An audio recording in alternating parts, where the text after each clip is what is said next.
On sait évidemment que les personnes âgées sont les plus exposées aux agressions, aux escroqueries.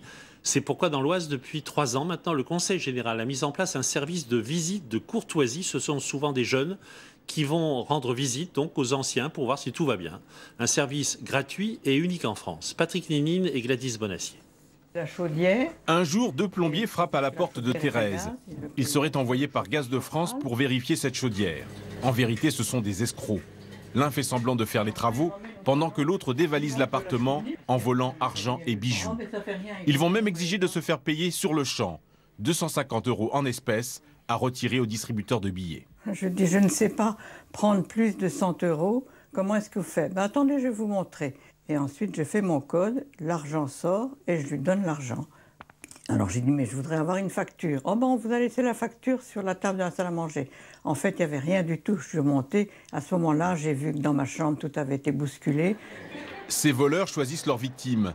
Des retraités vivant seuls chez eux par choix ou par manque de moyens. Le département de l'Oise compte un grand nombre de personnes de plus de 75 ans. Il a créé un service de visite à domicile pour recréer du lien social. C'est le rôle de ces jeunes. Pour certains, c'est un premier emploi. Leur mission, s'enquérir de l'état des retraités, leur apporter aide et conseils, et notamment comment réagir face à des visiteurs malveillants.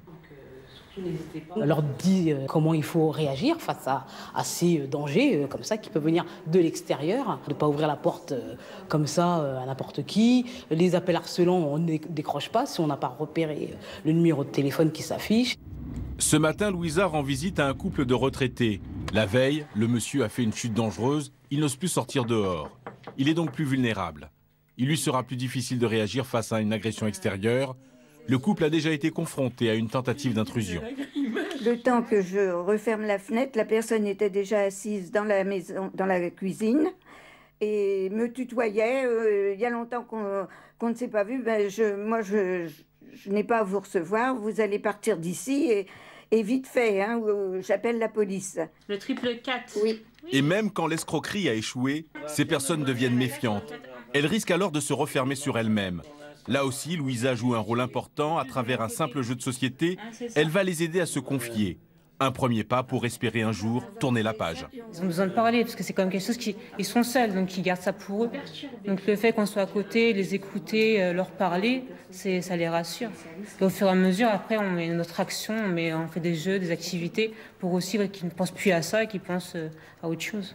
Ce service entièrement gratuit représente une mesure préventive efficace contre la solitude et la vulnérabilité de nos anciens.